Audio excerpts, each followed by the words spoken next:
Hey everybody, it's Jason with Parallel Reality coming back with you today with an article from April 3rd from Outkick, and it is entitled, Eagles owner Jeffrey Lurie shuts down reporter suggesting fans might take offense to White House visit. Because it's just, orange man bad, so they just go, I'm stumbling over my words because I'm just like, the president invites you there, you're the championship team, you go, okay? If there's an individual players that decide they don't want to go for political reasons, fine.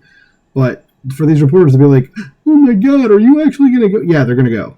Just shut up.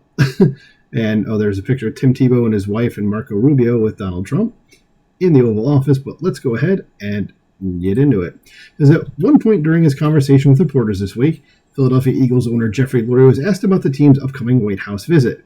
And a member of the media asked Lurie would he tell fans who take offense to the team embracing President Donald Trump. So that's a complete misframing of it. It's just, you won the championship. The president invited you. That's the end of the conversation.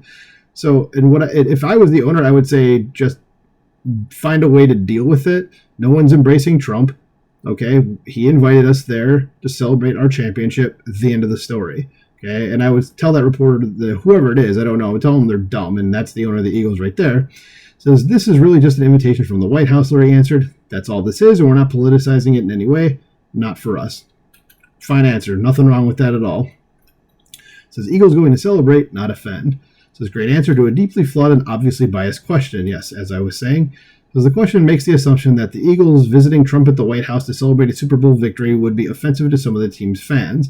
And we get it. Some people's reaction might be to dislike the idea or disagree with it. It is America after all. But take offense, yeah, that's the thing. Says Eagles fans are embracing Trump. Says Eagles fans would take offense that the best team in football, the Super Bowl, God, what is that? I don't even know. What could be 49? 49, is it really? Maybe it is. Okay. I don't know. I could be wrong. Super Bowl licks, we'll call it that, because that's what it looks like. Would celebrate their grand achievement at the People's House with the duly elected leader of the entire country. And if you didn't notice by me botching which Super Bowl that was, I haven't watched the NFL in a long time. Says this reporter also asked the question in the context of the White House visit embracing Trump. Yes, the question shows obvious bias. It is no less biased than if the reporter had asked what the Eagles would tell their fans who were offended if they skipped their 2018 White House visit when Trump was in office. Yeah, it's just the same question, reversed. This is not surprisingly, one type of question is asked. The other type, rarely, if ever, is asked. It says media worldview leaks into job. It says that's because the media's bias is to dislike Trump or assume everyone does, and that colors how it frames things, including questions. It's worldview leaking into the job. And I get it. Philadelphia, where the Eagles won 11 of 12 games last season, including 3 in the postseason, is a blue city. It is like most urban areas of the country, but Trump won Pennsylvania. He captured all 19 electoral votes by getting 3,542,701 votes, representing 50.4% of the ballots cast. It might be that one or two of these folks are Eagles fans. It says White House visit, time-honored tradition. So obviously the Eagles felt fine about going to visit Trump at the White House. Because we just felt this is a time-honored tradition of being invited by the White House, Lurie said. So there was no reticence whatsoever. To be celebrated at the White House is a good thing. Exactly. It's all it is. Okay.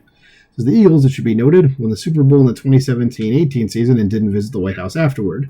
They were invited, and then a sizable number of players declined to attend, so the White House disinvited them. I don't remember that. Again, I haven't watched football since probably, it was the year before that. Maybe it was this season, that season right there where I stopped. I'd have to go look. I think it was actually that season now that I'm thinking about it. So I didn't make it that far, and I don't know who was, obviously the Eagles were in the Super Bowl, but I don't know who they played or anything. Anyway, enough about me. Says there were special circumstances back then that were very different, so this was kind of an obvious choice and look forward to it. I wonder what those special circumstances was. I honest to God don't know. Says when you grow up and hear about, the championship team got to go to the White House, that's what this is.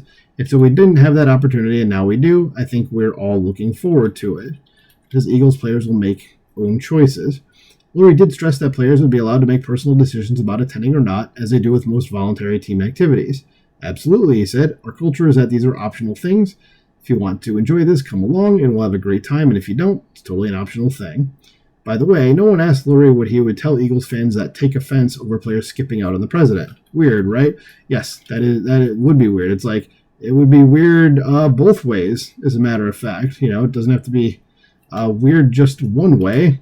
it's going to be weird the other way too. So what do you think about this? Do you think the Eagles should go to the White House? Do you care if people skip?